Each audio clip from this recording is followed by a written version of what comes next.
Jenderal Sony silakan ditambahkan. Saya tambahkan ya. Jadi saya mengatakan program makan bergizi gratis itu bukan hanya sekedar memberi makan. Tapi saya sendiri menilai, melihat ini program yang luar biasa. Menggunakan istilah saya, program ini memiliki multiplier effect, ekonomi sirkular. Saya bacakan data sampai saat ini, yang menjadi mitra BGN itu ada 145 UMKM, 22 koperasi, 8 BUMDes, 256 CP, 147 PT, 1.264 yang berbentuk yayasan.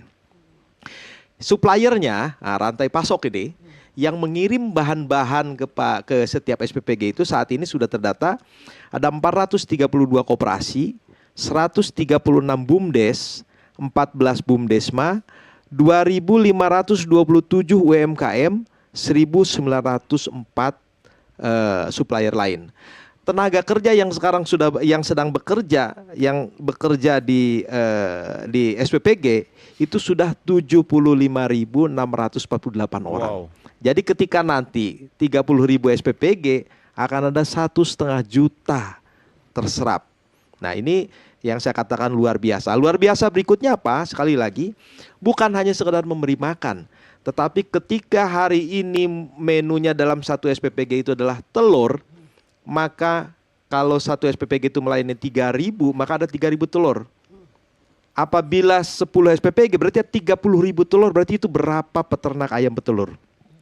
Apabila besok menunya adalah daging ayam, berapa peternak ayam pembudidaya ayam peternak ayam ayam potong. Demikian juga sayuran, buah-buahan dan lain-lain. Saya melihat betul bagaimana di Warung Kiara yang menjadi pilot project, saya langsung bertemu dengan petani yang pada waktu dia menanam kangkung darat. Saya tanya, kalau panen biasanya bagaimana? Kalau panen biasanya saya jual ke pasar, Pak. Berapa lama? Ya paling terbeli 50%, Pak. Nah sekarang sudah ada SPPG bagaimana? Kurang, Pak. No. Jadi begitu dibeli langsung kurang. Iya. Jadi untuk memenuhi satu SPPG saja kurang. Dan ini akan melahirkan petani-petani kangkung darat yang berikutnya berapa kali lipat pada daerah tersebut gitu. Iya. Itu baru kangkung darat saja gitu ya. Okay. Jadi ini yang saya katakan multiplier effect. Ya, oke, baik. Nanti abis ini boleh dilanjutkan diskusinya langsung dengan Jenderal Sony ya. Sabar. Saya mau ke Semarang dulu ya kan. Saya balik lagi ke Kombes Arief nih.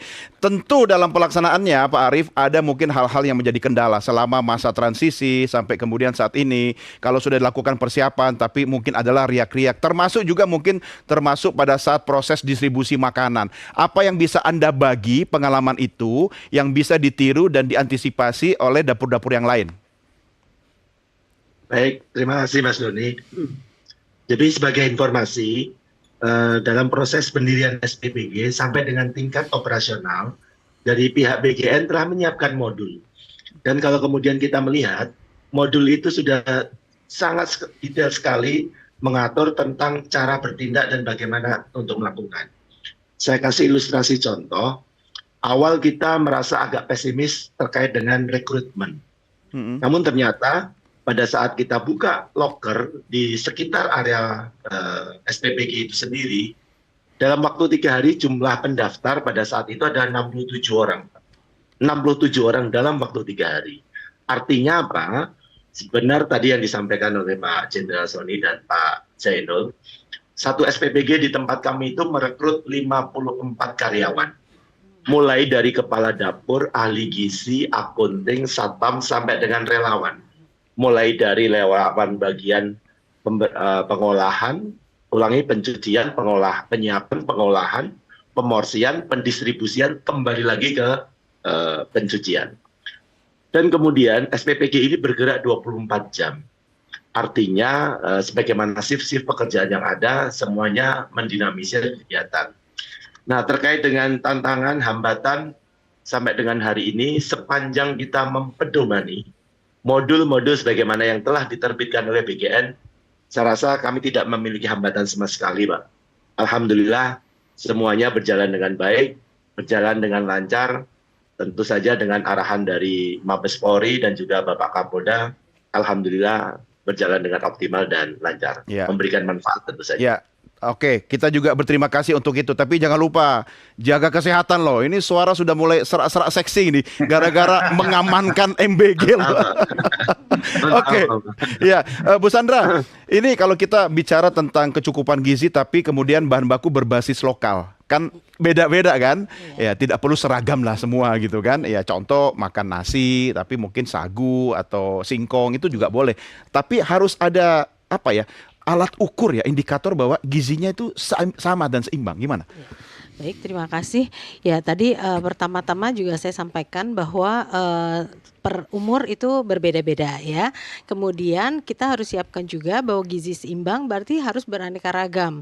Jadi artinya memang boleh kalau misalnya karbohidratnya itu didapatkan dari misalnya di Papua, papeda gitu ya, Iya. sagu. Kemudian kalau di kita nasi, ada mungkin yang jagung, nah sebagainya itu boleh. Tapi kan itu ada ukurannya sendiri. Jadi untuk nanti karbohidratnya berapa, kemudian protein hewaninya berapa dan sebagainya itu sudah ada ukuran. Jadi itu selama masih memenuhi variasinya ya, jadi ada protein hewani, ada karbohidrat, ada juga vitamin dan mineralnya juga tercukupi, lemaknya juga, itu semuanya akan memenuhi standar gizi dan itu juga sudah ada ukurannya, itu sudah pasti ada. Ya, ahli gizi lebih tahu lah ya. Iya, Jadi betul. tugasnya ahli gizi salah satu untuk mengawasi dan mengamankan Mengawasi, itu tadi ya. betul sekali. Dan Oke. terutama saya tekankan lagi bahwa selama ini mungkin yang kurang dikonsumsi oleh anak-anak Indonesia itu kan sebenarnya protein hewani. Dan di MBG itu saya melihat bahwa protein hewani itu sudah sangat dipastikan ada karena itu mendukung pertumbuhan. Ya, Jadi ya. itu yang saya rasa juga MBG ini program yang sangat baik. Mungkin saya boleh komentar Boleh, sedikit ya silakan. tentang tadi kan Bu Melati bilang bahwa kenapa tidak dananya itu untuk diberikan kepada pekerja untuk bekerja orang tuanya dan kemudian nanti anaknya itu akan diberikan makan oleh orang tuanya. Nah, selama ini saya melihat juga adalah edukasi gizi atau literasi gizi itu dari ibu-ibu anak tersebut tuh masih kurang. Jadi edukasi gizi di Indonesia itu masih kurang sehingga literasinya itu kurang. Jadi anak itu dikasih makan tapi makanannya Mie mungkin instan. tidak memenuhi tidak memenuhi Saya nggak mau kualitas bilang merek gizi. ya. Iya, Mie instan tiap hari gitu. Betul. Nah, itu kan tentu berbeda dengan di MBG yang sudah Iya. di standarnya sudah terpenuhi gizi seimbang seperti itu. Iya, nggak apa-apa ya. Memang kekritisan yang Melati dan teman-teman ini dibutuhkan juga sebagai pengawas karena semua mata mengawasi ya kan. Iya. Tetapi kita harus mempelajari juga. Artinya begini, nanti setelah dievaluasi ya Jenderal Sony kan, kemudian ada hal yang kurang bagus, dirapiin, diperbaiki. Apa jaminan Anda Jenderal kepada masyarakat? Kasusnya Badan Gizi ini kemudian memberikan harapan kepada masyarakat. Bukan cuma ngasih makan, tapi harapan akan masa depan. Apa yang bisa Anda sampaikan kepada masyarakat? Betul. Ya. Jadi harapannya adalah seperti yang bisa disampaikan Ibu Sandra, termasuk saya juga mengalami, kita nggak aware loh apa yang kita makan setiap hari. Contoh, makan pagi sudah makan nasi goreng ditambah kerupuk aci itu yang putih, ditambah bakwan, itu, atau ditambah lagi mie, itu kan karbo semua. Jangan-jangan kita jadi generasi karburator, ya karena karbo. Pak Sony ngomong gitu sambil lihat saya gitu. Tapi dengan di program MBG ini kita makan gizi seimbang. Iya. Ada karbo, ada karbohidrat, ada protein, ada vitamin, ada serat. Gitu ya. Nah, itu satu. Ya, ini bayangkan setiap hari itu diberikan kepada anak-anak, itu akan mindset ya. Jadi itu akan menjadi mindset bahwa itulah makanan yang dikonsumsi. Dan lihat sekian tahun ke depan loh, kalau saya misalkan makannya kerupuk aci, bakwan dan lain-lain setiap hari jadi seperti ini. Bayangkan apabila pemerintah memberi makan setiap hari dengan makan bergizi yang seimbang, lengkap, sekian puluh tahun kemudian maka kualitas akan jauh lebih baik dari kita. Inilah Itulah investasi harapan. kan. Betul. Nanti Investasi akan masa kelihatan depan. hasilnya di masa depan. Iya. Oke, baik, terima kasih. Saya sedikit saja ke Kombes Arif, tipsnya buat teman-teman daerah lain apa yang bisa Anda bagikan kepada dapur-dapur lain biar ini bisa berlangsung dengan baik. Silakan. Baik, terima kasih Mas Doni. Tipsnya adalah bagaimana kemudian kita menjadi bagian untuk menyukseskan program pemerintah dan kemudian kita memberi makan kepada anak-anak yang kita mungkin tidak pernah tahu. Tapi itulah generasi Indonesia emas yang akan datang. Iya. Sehingga tipsnya cuma satu, semangat, lakukan dengan disiplin, insya Allah akan memberikan manfaat. Amin. Ya, oke. Pak Zainul, silahkan apa yang Anda titipkan kepada Polri? Ya, kepada Pak Danang dan juga teman-teman di Polri ya. Kurang Pak kalau cuma 150 Pak. Tahun ini 200 kok Pak, aman. Iya, kurang lah. Iya. Kalau misalnya 508 Polres bisa satu-satu tahun ini kan lebih bagus Pak. Iya, insya Allah. Karena apa? Tanya Pak Sony itu. Sampai bulan ini baru 5 triliun loh Pak yang terserap Pak. Jadi 71 triliun.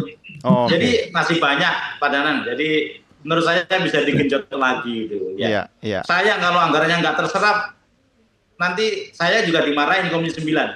Gimana sih ngasih anggaran ke satu KL kok nggak bisa ngabisin? Iya, Nanti iya, saya iya. ditegur juga nanti sama pimpinan juga. gitu. Siap. Jadi Oke. menurut saya terima kasih untuk teman Polri ya. Saya kira ini adalah kontribusi yang luar biasa. Iya. Saya kira demikian. Siap. Baik, terima kasih. Jenderal Danang, silahkan responnya. Ya, terima kasih Pak Zainul, bahwa ini juga menjadi komitmen Bapak Kapolri, bahwa Polri mendukung penuh program pemerintah khususnya makan bergizi gratis ini. Memang Bapak Kapolri menargetkan tahun ini bisa terbangun minimal 200 SPPG. Namun demikian seperti yang kami sampaikan, Polri mempunyai 508 Polres, Polresta, dan Polrestabes di seluruh jajaran Polda. Ini harapannya minimal kita bisa Polres-Polres ini membangun 1 unit SPPG sehingga target yang ditetapkan oleh Bapak Kapolri ini bisa terlampaui. Karena sebagaimana Bapak Kapolri juga awalnya menargetkan tahun 2025 ini 100 SPPG, ini baru 6 bulan kita sudah melampaui target, sehingga ini menjadi komitmen Polri untuk bisa mendukung program pemerintah khususnya untuk percepatan pelayanan MBG kepada sasaran prima. Mudah-mudahan apa yang Polri lakukan ini mempunyai manfaat bagi masyarakat luas khususnya sasaran penerima untuk mewujudkan generasi emas tahun 2045 nanti. Ya, oke. Baik. Jenderal Danang, terima kasih. Sukses untuk programnya. Pak Zainul juga terima kasih. Selamat dan selalu mengawasi ya. Kombes Arif tetap bertugas. Sukses. Jangan lupa jaga kesehatan Kombes Arif ya. Jenderal Sony terima kasih sudah bersama kami, dan juga Bu Sandra terima kasih. Kita bertemu di kesempatan yang lainnya, dan juga terima kasih buat teman-teman dari Universitas Amputan Tular. Terima kasih. Sukses selalu ya. Pemirsa, kata-kata untuk Anda edisi kali ini bukan hanya soal roti dan nasi, tapi harapan dalam setiap suapan. Bukan hanya soal perut yang terisi, tetapi tentang masa depan yang ditata dari sekarang. Saya Doni De Kaiser berterima kasih. Salam Nusantara, merdeka!